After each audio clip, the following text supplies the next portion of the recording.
Hola, ¿cómo están? Bienvenidos a un nuevo día de reflexión. Estamos en el día número 35 y lo que Dios me hablaba en este día de oración que yo les quiero compartir eh, se basó en un versículo que mientras estaba orando fue el que se me vino a la mente para orar y pedirle al Señor, ¿no? Que pudiera realizar su obra en mí, en mi vida personal y también en su iglesia. Y el versículo está en Romanos, en el capítulo 13, versículo 14, que dice: vístanse del Señor Jesucristo y no provean para los deseos de la carne. Y mientras yo oraba y el Espíritu Santo me recordó esta palabra, yo le pedí a Dios, bueno, vestinos de Jesús, ayúdame a mí a vestirme de Jesús. Entonces me empezó a hablar de un montón de pasajes que ahora vamos a leer y puede empezar a reflexionar sobre qué significa estar vestidos de Jesús, ¿no? Y se me vino una oración, una frase que yo le oré y le dije: Señor, como iglesia y yo en lo personal, ¿realmente quiero vestirme de Jesús o me estoy disfrazando de Jesús, no? Entonces ese fue como el título que le puse a esta reflexión: convertida o disfrazada. Y como iglesia, ¿estamos siendo como Jesús? ¿Nos estamos vistiendo de Jesús? ¿Estamos convertidos y nuestra esencia es la misma que la de Cristo? ¿O estamos disfrazados de Jesús? ¿No? Y ahora vamos a leer unos pasajes que son con los que Dios me hablaba primero sobre qué significa estar vestidos de Jesús. Y lo primero que me decía es que la iglesia fue llamada a poder crecer y llegar a la estatura de la plenitud de Cristo, a madurar al punto de ser iguales a Jesús, juntos como cuerpo y también en lo personal, porque cada uno de nosotros conforma la iglesia. Y en base a esto quiero leer en el libro de Efesios, el capítulo 4 del 11 al 16, que dice: Él mismo, hablando del Señor, ¿no?, constituyó a unos apóstoles, a otros profetas, a otros evangelistas, a otros pastores y maestros, a fin de perfeccionar a los santos, a cada persona en particular, para la obra del ministerio, para la edificación del cuerpo de Cristo. Ahí estamos todos juntos como iglesia. Hasta que todos, acá está el propósito, ¿no?, el fin de los diferentes ministerios que acá nombró.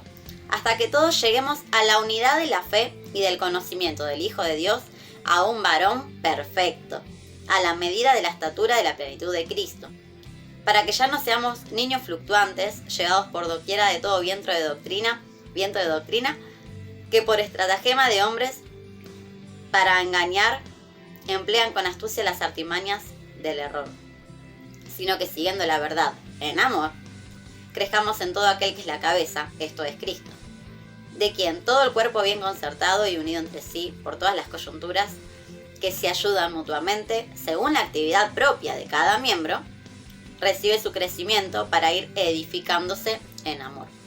Entonces, de lo primero que me hablaba es esto. Bueno, a la iglesia yo constituí diferentes ministerios. Acá hay algunos nombrados que son como unos pilares, digamos, ¿no? Y esos ministerios tienen el único fin de que la iglesia junta se edifique hasta llegar a la medida de Cristo. Ese es el objetivo, ser como Jesús, ¿no? Entonces, este es como el primer punto de lo que Dios me hablaba. Si queremos vestirnos de Jesús, tenemos que tener claro que nuestro llamado, que nuestro ministerio, que las cosas en donde Dios, los lugares en donde Dios nos puso, o las cosas que Él puso en nuestras manos, son para la edificación de la iglesia, para nuestro crecimiento espiritual, pero el objetivo final es llegar a ser como Jesús. No solamente nosotros en particular, sino todos juntos como iglesia. Y el otro versículo que quiero leer, también en el capítulo 4, es lo que sigue a esto que leímos. El versículo 21 al 24 dice: si en verdad le han oído y han sido por él enseñados, conforme a la verdad que está en Jesús, en cuanto a la pasada manera de vivir, despójense del viejo hombre, que está viciado conforme a los deseos engañosos, y renuévense en el espíritu de su mente, y vístanse del nuevo hombre, creado según Dios, en la justicia y santidad de la verdad. Cuando Dios crea al ser humano en el Génesis, Él lo hizo a su imagen y semejanza. Él lo creó, como dice acá, vestido en la justicia y en la santidad de la verdad. Nosotros también entendemos por medio de la palabra que Jesús es la verdad. Entonces, vestirse de Jesús es vestirse de su justicia y de su santidad. Y esto es lo primero que Dios me hablaba acerca de esta vestimenta, ¿no? Que si yo quiero vestirme de Jesús, primero tengo que entender que los dones, los talentos que Él me dio, en lo particular y como iglesia, tienen como único objetivo que todos nos edifiquemos al punto de llegar a ser iguales a Jesús. Y el segundo punto es que si me quiero vestir de Jesús en la justicia, en la santidad de la verdad, en la justicia y la santidad de Cristo, necesito despojarme del viejo hombre, necesito quitar de mí la ropa que ese viejo hombre usaba, que ahí se está vestido viciado de deseos engañosos. Ahora, ¿cómo podemos hacer para despojarnos del viejo hombre, para quitarnos la ropa que utilizaba él y vestirnos del nuevo, ¿no? Vestirnos de Jesús, usar una ropa nueva, espiritualmente hablando, ¿no? Y esta respuesta Dios me la dio a través de algunos pasajes, seguramente hay otros que hablen acerca de esto, pero vamos a leer primero en Colosenses, en el capítulo 2, el versículo del 12 al 15, dice: sepultados con él en el bautismo, en el cual fuisteis ya también resucitados con él, mediante la fe en el poder de Dios que le levantó de los muertos, y a ustedes, estando muertos en pecados y en la incircuncisión de vuestra carne, les dio vida juntamente con él, perdonándoos todos los pecados, anulando el acta de los decretos que había contra nosotros, que nos era contraria, quitándola del medio y clavándola en la cruz, y despojando a los principados y a las potestades, los exhibió públicamente, triunfando sobre ellos en la cruz. Entonces, lo primero que vemos es que el primer paso para poder ser libres, para poder quitarnos y despojarnos de esa vestidura del viejo hombre, lo hizo Jesús. Jesús fue el que dio el primer paso para que eso pudiera ser posible. Dice que Él, cuando murió en la cruz, anuló el acta de los decretos que nos era contraria. Todas esas cosas que ese viejo hombre hacía y con las que vivía y que gobernaban al viejo hombre, Jesús las clavó en la cruz, anuló esa acta y dice que despojó a los principados y a las potestades que tenían poder sobre nosotros por medio del pecado con el cual nos gobernaba, porque ahora ya no estamos bajo el pecado, ya no estamos bajo la ley, sino que estamos bajo la gracia, y entonces somos libres del gobierno y del dominio del pecado. El segundo versículo que quiero leer está en Colosenses, también en el capítulo 3, el versículo del 1 al 5 y del 12 al 15, y dice: si pues han resucitado con Cristo, busquen las cosas de arriba, donde está Cristo sentado a la diestra de Dios. Pongan la mirada en las cosas de arriba y no en las de la tierra, porque han muerto y su vida está escondida con Cristo en Dios. Cuando Cristo, su vida, se manifieste, entonces ustedes también serán manifestados con Él en gloria. Hagan morir, pues, lo terrenal en ustedes: fornicación, impureza, pasiones desordenadas, malos deseos y avaricia, que es idolatría. Versículo 12. Vístanse, pues, como escogidos de Dios. Y acá dice algunas cosas que tiene esta vestimenta, algunas características de vestirnos como hijos de Dios, como escogidos, como Cristo. Santos y amados, de entrañable misericordia, de benignidad, de humildad, de mansedumbre, de paciencia, soportándose unos a otros, perdonándonos unos a otros, si alguno tuviere queja contra otro. De la manera que Cristo los perdonó, así háganlo también ustedes. Y sobre todas estas cosas, vístanse de amor, que es el vínculo perfecto. Y la paz de Dios gobierna en sus corazones, a la que asimismo fueron llamados en un solo cuerpo, y sean agradecidos. Versículo 16. La palabra de Cristo more en abundancia entre ustedes, enseñándose y exhortándose unos a otros en toda sabiduría, cantando con gracia en sus corazones al Señor con salmos e himnos y cánticos espirituales. Y todo lo que hagan, sean de palabra o de hecho, háganlo todo en nombre del Señor Jesús, dando gracias a Dios el Padre por medio de Él. Y esto es lo segundo que Dios me decía. Bueno, Jesús ya dio el primer paso. Por medio de la cruz de su sacrificio, anuló el acta que nos era contraria, los despojó a los potestades y a los principados de las tinieblas que tenían poder y gobierno sobre todos aquellos que vivían en pecado, porque Jesús venció al pecado en la cruz.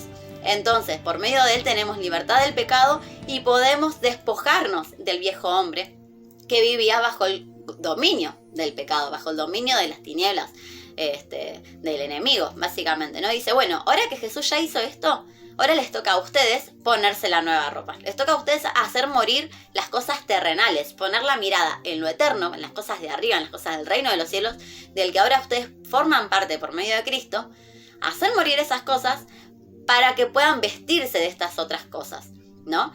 Y en Romanos, en el capítulo 8, dice que por medio del Espíritu Santo, por medio de la obra del Espíritu Santo, podemos hacer morir las obras de la carne, que son estas cosas terrenales. Entonces, no estamos solos en esta tarea de perfeccionarnos y de llegar a la medida de la estatura de plenitud de Cristo. Jesús hizo el primer paso, que fue el de la cruz, que fue el más importante, y nos dejó el Espíritu Santo para que nos ayude a despojarnos del viejo hombre, a vencer las obras de la carne, a vencer todo eso terrenal en nuestra vida, y poder vestirnos de Jesús con todas estas características que leímos, toda esta lista, y es mucho más larga, pero son cosas que el Espíritu Santo va produciendo en nosotros, que son parte de su fruto, porque es parte de la esencia que hay en Cristo. Y a que fuimos llamados a vestirnos de Jesús. Y miren lo que dice en Romanos 8, 28 y 29. Es un pasaje que todos conocemos, o la mayoría conocemos, y dice: y sabemos que los que aman a Dios, todas las cosas les ayudan a bien. Esto es, a los que conforme a su propósito son llamados. ¿Y cuál es el propósito para el cual fuimos llamados? Porque a los que antes conoció, también los predestinó para que fuesen hechos conforme a la imagen de su Hijo, para que Él sea el primogénito entre muchos hermanos. Fuimos llamados a ser conformes a la imagen de Cristo. Entonces, todas las cosas que pasan en nuestra vida, Dios las utiliza para que podamos conformarnos a la imagen de Cristo, para que podamos revestirnos de Jesucristo. ¿Y cómo podemos hacer todo eso, no? Y lo que me decía Dios en cuanto a esta pregunta que yo le hacía, de que bueno, ok, Jesús hizo todo, tenemos al Espíritu Santo, tenemos que hacer morir las obras de la carne por medio del poder del Espíritu y vestirnos del nuevo hombre que está creado según Dios, que tiene todas estas características porque es simplemente la esencia de Jesús, nada más ni nada menos, ¿no?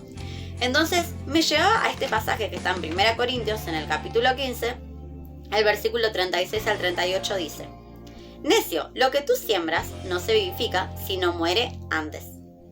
Y lo que siembras no es el cuerpo que ha de salir, sino el grano desnudo, ya sea de trigo o de otro grano. Pero Dios le da al cuerpo como Él quiso y a cada semilla su propio cuerpo. Entonces lo que Dios me decía es que si queremos que todo esto realmente se lleve a cabo en nuestra vida, el viejo hombre tiene que morir para que pueda nacer el nuevo. En Juan 3, cuando Jesús se encuentra con Nicodemo, le dice: es necesario que nazcas de nuevo si querés ver el reino de Dios. Y para que este nacimiento nuevo pueda ocurrir, tenemos que darle muerte al viejo hombre. Y Dios me llevaba a pensar en la metamorfosis de la mariposa, ¿no? Y no sé si todos saben, pero las orugas, que son los gusanos de seda, llega a un punto de su vida en donde cuando están por pasar a la edad adulta, entran dentro de una crisálida, se forma como si fuese una capa alrededor de todo el cuerpo de la oruga, que la cuelgan en un lugar, y esa crisálida tiene más o menos entre 8 y 15 días, hace que todo el cuerpo de la oruga se transforme para que finalmente, después de ese proceso, de esa metamorfosis, salga convertida en una mariposa.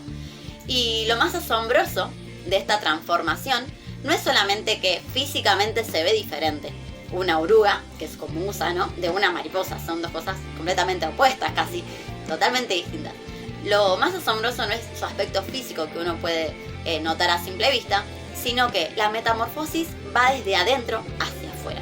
Y eso es lo que nosotros tenemos que hacer espiritualmente. Desde adentro vamos cambiando hacia afuera. Cambia nuestra raíz para que cambien nuestros frutos. En la metamorfosis lo que sucede es que la estructura genética de la oruga, durante el tiempo que está en la crisálida, que está vestida de esa capa protectora, cambia completamente. Todo el ADN, toda la estructura genética de la oruga cambia y se convierte en un ADN completamente nuevo, que es el de la mariposa. Por eso la vemos diferente, porque tiene otro ADN, otra estructura genética. Y eso pasa con nosotros en nuestra vida espiritual. Nosotros nacemos espiritualmente con pecado en nuestra vida, heredado del Génesis, heredado desde Adán y Eva que cayeron. Pero cuando llega Cristo a nuestra vida, somos transformados y ahora tenemos el ADN de los hijos de Dios, el ADN original, limpio, puro, sin mancha, sin contaminación de iniquidad. Y eso es lo que Dios quiere hacer con nosotros, pero tenemos que estar dispuestos a pasar por ese proceso de transformación, de meternos en la crisálida, de ser revestidos. Y parte de ese proceso es lo que leíamos recién en Romanos, que hay cosas que nos ayudan a bien, para que esto se suceda, pero esas cosas no siempre son cosas que nos agradan. A veces son cosas que no nos agradan, son problemas o circunstancias, pero que tienen como fin esto, que pasemos de ser orugas espirituales a ser mariposas. Entonces entendemos que solamente haciendo morir al viejo hombre y dándole vida al nuevo es que realmente vamos a poder llegar a la estatura de la plenitud de Cristo. Y miren lo que dice en Lucas en el capítulo 5, el versículo 36 al 38. Nadie corta un pedazo de vestido nuevo y lo pone en un vestido viejo. Pues si lo hace, no solamente rompe el nuevo, sino que el remiendo sacado de él no armoniza con el viejo. Y nadie echa vino nuevo en odres viejos. De otra manera, el vino nuevo romperá los odres y se derramará, y los odres se perderán. Mas el vino nuevo en odres nuevos se ha de echar, y lo uno y lo otro se conservan. Entonces, de lo que Dios me hablaba con estos versículos es de dos cosas. Lo primero es que sí o sí es necesaria que la transformación sea completa, ¿no? Imagínense si la oruga, cuando se convierte en mariposa, decidiera quedarse con parte de su cuerpo de oruga y sumarnos en las alas o las antenas. Realmente no podría llevar a cabo el propósito por el cual tenía que ser mariposa. Ustedes, no sé si vieron la película de Ants, creo que es, o Bichos, una de las dos, que está la oruga que finalmente, cuando termina la película, se convierte en mariposa y tiene el cuerpo de oruga con unas alitas re chiquitas. Y la imagen es graciosa, pero imagínense si eso realmente pasara en la metamorfosis real de la naturaleza. Sería imposible que esa mariposa volara y además realmente no sería completamente una mariposa. Tendría esta mezcla de lo viejo con lo nuevo que leíamos recién, que no es posible, que no armoniza, que no hay comunión porque hay un yugo desigual. Entonces con nuestra vida espiritual pasa lo mismo. No podemos vestirnos de Jesús y conservar cosas del viejo hombre que no está vestido como Jesús. Y en base a esto, Dios también me hablaba con el libro de Romanos. En el capítulo 12, este también es un versículo que la mayoría de nosotros conocemos. El versículo 1 y 2 dice: Así que, hermanos, les ruego por las misericordias de Dios que presenten sus cuerpos en sacrificio vivo, santo, agradable a Dios, que es un culto racional. No se conformen a este siglo, sino transfórmense por medio de la renovación de su entendimiento para que comprueben cuál sea la buena voluntad de Dios, agradable y perfecta. Y acá hay dos cosas específicas que Dios me hablaba. La primera es que habla acerca del culto racional. En otras versiones dice su ofrenda a diaria. Entonces me hablaba sobre que esto en relación con lo de los odres, ¿no? Ser odres nuevos para tener un vino nuevo, implica que esa transformación es un proceso que se da todos los días. Que no es que pase una vez y para siempre, sino que cada día tenemos que renovarnos y transformarnos en este nuevo hombre creado según Dios en la justicia y santidad, la verdad, creados y vestidos de Jesús. Es un proceso constante, que no hay un día en que no podamos estar dentro de este proceso y que no estemos creciendo en este perfeccionamiento de llegar a la medida de la estatura de la plenitud de Cristo.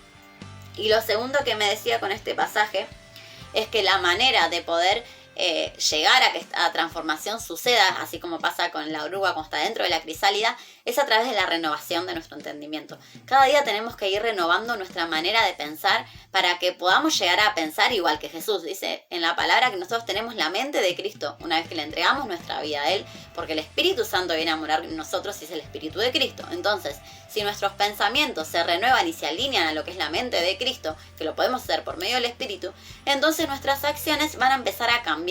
Y como decía antes, cambia la raíz, cambia el fruto. Y todo nuestro ADN espiritual va a cambiar y vamos a estar vestidos de Jesús cada día. Y lo que Dios me hablaba acerca de esto es que a medida que vayamos creciendo en este proceso, vamos a ir madurando. Y que la iglesia, una iglesia convertida y no una iglesia disfrazada, es una iglesia que es madura. Y que la madurez, en parte, tiene que ver con el hecho de la dependencia que tenemos de Dios, ¿no? Es a la inversa de lo natural. A medida que un niño en lo natural va creciendo y va madurando y se convierte en un adulto, ya no depende de los padres. Sin embargo, nosotros espiritualmente es al revés. A medida que vamos creciendo y que vamos conociendo que la voluntad de Dios es buena, agradable y perfecta para nosotros y que nuestro objetivo es poder llegar a ser como Jesús, entonces cuando nuestra mente va entendiendo esto, es cuando más empezamos a depender del Espíritu Santo, más empezamos a depender de Dios, más dependemos de su palabra. Y eso va haciendo que maduremos espiritualmente, ¿no? Y me llevaba a estos versículos. Vamos a leer solamente 2 libros más. El primero es Mateo 7, el versículo 15 al 23. Dice: guárdense de los falsos profetas, que vienen a ustedes con vestidos de ovejas, pero por dentro son lobos rapaces. Por sus frutos los conocerán. ¿Acaso se recogen uvas de los espinos o higos de los abrojos? Así todo buen árbol da buenos frutos, pero el árbol malo da frutos malos. No puede el buen árbol dar malos frutos, ni el árbol malo dar buenos frutos. Todo árbol que no da buen fruto es cortado y echado en el fuego. Así que por sus frutos los conocerán. No todo el que me dice Señor, Señor, entrará en el reino de los cielos, sino el que hace la voluntad de mi Padre que está en los cielos. Como Jesús, que sea la voluntad del Padre, que vivía en justicia. Justicia, estar alineado a la voluntad de Dios y obedecerla. Muchos me dirán en aquel día: Señor, Señor, ¿no profetizamos en tu nombre? Y en tu nombre echamos fuera demonios, y en tu nombre hicimos muchos milagros. Y entonces les declararé: nunca los conocí. Apártense de mí, hacedores de maldad. Y en 2 Timoteo, capítulo 3, del 1 al 5 dice: también debes saber esto, que en los postreros días vendrán tiempos peligrosos. Porque habrá hombres amadores de sí mismos, avaros, vanagloriosos, soberbios, blasfemos, desobedientes a los padres, ingratos, impíos, sin afecto natural, implacables, calumniadores, intemperantes, crueles, aborrecedores de lo bueno, traidores, impetuosos, infatuados, amadores de los deleites más que de Dios, que tendrán apariencia de piedad, pero negarán la eficacia de ella. A esto se evita, versículo 12. Y también todos los que quieren vivir piadosamente, no con apariencia de piedad, no que están disfrazados de piedad, los que quieren vivir, los que quieren ser vestidos de piedad, realmente convertidos, también todos los que quieran vivir piadosamente en Cristo Jesús padecerán persecución. Mas los malos hombres y los engañadores irán de mal en peor, engañando y siendo engañados. Pero persiste tú en lo que has aprendido y te persuadiste, sabiendo de quién has aprendido, y que desde la niñez has sabido las sagradas escrituras, las cuales te pueden hacer sabio para la salvación por la fe que es en Cristo Jesús. Toda la escritura es inspirada por Dios y útil para enseñar, para redarguir, para corregir, para instruir en justicia.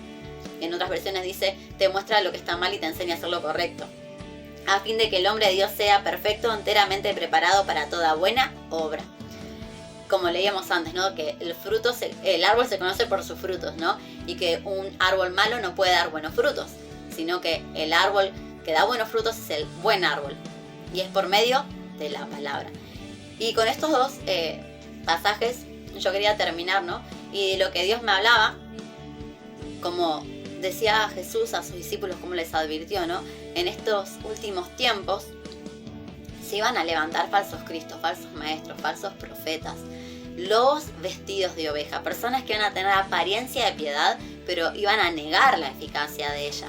Entonces Dios me decía, bueno, yo le preguntaba, ¿cómo es que podemos evitar ser engañados? Porque dice que estas personas, que eran falsas, pero que iban a parecer verdaderas, iban a engañar a muchos. Entonces decía, ¿cómo podemos evitar ser engañados? Y es nada más ni nada menos que conociendo íntimamente a la verdad. Si conocemos en intimidad a Jesús, si tenemos una comunión profunda con su Espíritu Santo, que nos revela quién es Cristo, que nos revela a través de la palabra, su persona y su esencia, cuando conocemos la verdad, entonces nadie ni nada nos puede engañar, por muy bien disfrazado que se encuentre, ¿no? Y entonces esta era la pregunta que me hacía. Yo, ¿estoy disfrazada o estoy convertida? ¿Tuve esta metamorfosis en mi vida, ese cambio que fue desde adentro hacia afuera? Como iglesia, ¿somos una iglesia convertida o somos una iglesia disfrazada? ¿Estamos creciendo y madurando al llegar al nivel y a la estatura de la plenitud de Cristo, con la esencia del Espíritu Santo en nosotros, vestidos en la justicia, en la santidad de la verdad?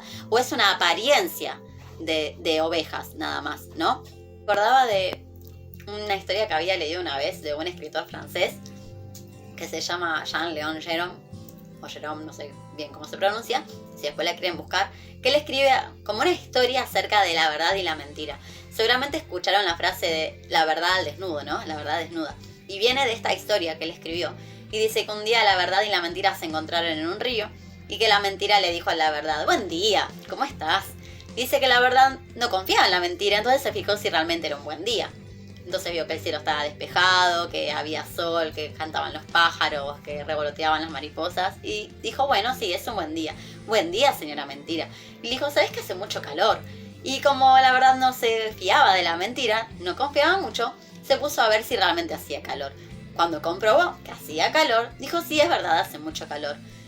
Y la mentira dijo, ¿por qué no nos metemos en el río? Como la verdad había determinado que las 2 veces anteriores le dijo la verdad, confió en la mentira. Tanto la verdad como la mentira, dice que se sacaron la ropa y se metieron al río. Y ni bien la verdad se terminó de meter, la mentira salió, se vistió con la ropa de la verdad, pero la verdad nunca se pondría la ropa de la mentira. Entonces salió a la calle así como estaba, desnuda. Y dice que la gente cuando veía a la mentira disfrazada de verdad, vestida como la verdad, no le molestaba, pero que sí se asombraba y no quería saber nada de ver a la verdad desnuda. Y esto, si bien es una historia, es un relato, se puede utilizar para dar como un ejemplo de lo que leíamos recién en la palabra. Esto acerca de que hay lobos vestidos de oveja. Y si nosotros no discernimos cuál es la oveja verdadera, podemos confundirnos, ¿no? Y también por otro lado, tenemos que estar dispuestos a ver a la verdad desnuda, ¿no? En lugar de preferir dejarnos engañar por una mentira disfrazada de verdad. Recién leíamos en Timoteo que toda la palabra de Dios, que es la verdad, es útil para corregirnos. Y esto de poder ver la verdad como es, sin andar escondiendo nada, sin suavizarla, sin diluirla. Dice que tenemos que desear la leche espiritual no adulterada, desear la verdad tal cual es, desear la palabra en todo su esplendor, en toda su profundidad, y escucharla y aceptarla con sus correcciones que nos muestran por medio de la luz cuál es la oscuridad que hay en nosotros. No tenemos que desechar a la verdad solo porque nos incomoda lo que produce en nuestro corazón al darnos cuenta de que nosotros tal vez no estamos viviendo de esa manera. Pero si queremos llegar a la medida, a la estatura de la plenitud de Cristo, si queremos ser una iglesia madura, una iglesia convertida y no disfrazada, necesitamos aceptar esta verdad que la palabra de Dios nos revela, que es finalmente la esencia de Cristo, que es lo que tiene que formarse en nosotros.